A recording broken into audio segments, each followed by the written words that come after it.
सबसे अच्छे दिन मेरे लिए आ गए हैं। जापान के एक व्यक्ति ने पीएम मोदी को देखकर कहा है कि मेरे अच्छे दिन आ गए हैं। यह बयान सिर्फ एक व्यक्ति का नहीं है, बल्कि अमेरिका की गुंडागर्दी के बीच पूरे जापान का भी यही सोचना है। पीएम मोदी के जापान पहुंचते ही जापान की सरकार ने भारत और अमेरिका को लेकर ऐसा ऐलान कर दिया, जिसे देखकर आपको पीएम मोदी की ताकत का अंदाजा हो जाएगा। भारत के आत्मसम्मान के लिए पीएम मोदी को अमेरिका से भिड़ता देख जापान ने भी वो फैसला ले लिया जो आने वाले समय में कई और देश भी ले सकते हैं। अमेरिका जो चीज जापान को धमकी देकर छीनना चाहता था, वही चीज जापान ने भारत को देने का ऐलान कर दिया है। यह घटना बहुत बड़ी है। वीडियो देखकर भारतीय लोगों का सीना गर्व से चौड़ा हो जाएगा। पीएम मोदी के टोक्यो पहुंचते ही जापान ने अमेरिका को बहुत बड़ा झटका दे दिया। दरअसल जापान ने अमेरिका के साथ की गई अपनी ट्रेड डील पर बहुत बड़ा फैसला लिया है। पीएम मोदी के आने से एक दिन पहले ही जापान ने ऐलान किया कि वह अमेरिका में अपने ट्रेड नेगोशिएटर्स को फिलहाल नहीं भेजेगा। यानी हाल ही में जापान ने अमेरिका के साथ जो ट्रेड डील की थी वो मुश्किल में फंस गई है। जापान को लग रहा है कि अमेरिका ने ट्रेड डील के नाम पर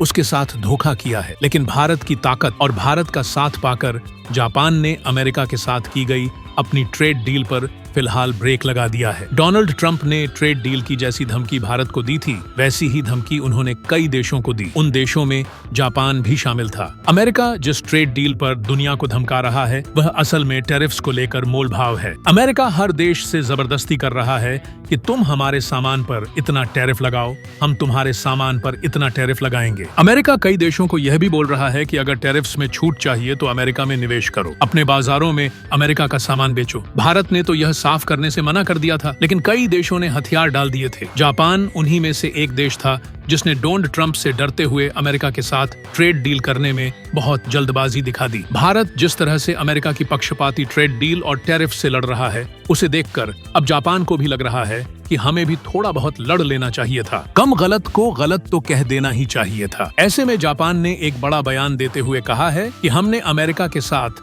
टैरिफ मोल भाव पर जो ट्रेड डील साइन की थी, उसमें अमेरिका कुछ गड़बड़ कर रहा है। इसी गड़बड़ को सुलझाने के लिए जापान के ट्रेड नेगोशिएटर्स की एक टीम अमेरिका जाने वाली थी, लेकिन जापान की इस टीम ने अपनी यात्रा को कैंसिल कर दिया। इसका सीधा मतलब यह है कि जापान ने अमेरिका के साथ अपनी ट्रेड डील को भी अटका दिया है और ट्रेड डील पर विवादों को सुलझाने के लिए जो टीम जाने वाली थी, उसे भी अमेरिका जाने से रोक दिया है। डोनाल्ड ट्रंप ने जापान पर दबाव बनाया था कि वो अमेरिका में 50 अरब डॉलर का निवेश करें।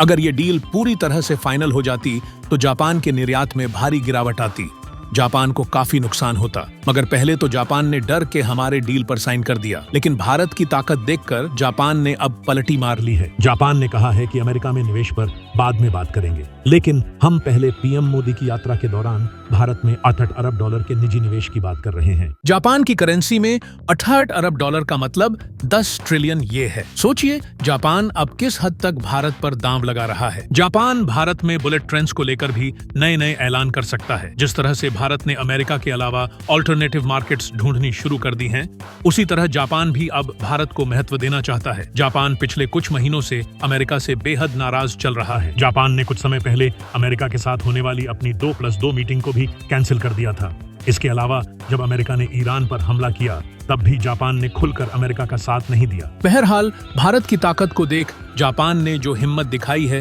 वह दूसरे देशों में भी अब फैल सकती है। जापान की तरह south Korea, European union, Taiwan और वियतनाम ने भी अमेरिका के साथ डील करने में जल्दबाजी दिखाई। यह सभी भी अमेरिका से डर गए थे, लेकिन जिस तरह से भारत अकेला ही अमेरिका से भिड़ रहा है, उसने पूरी दुनिया को अमेरिका से भिड़ने की ताकत दे दी है।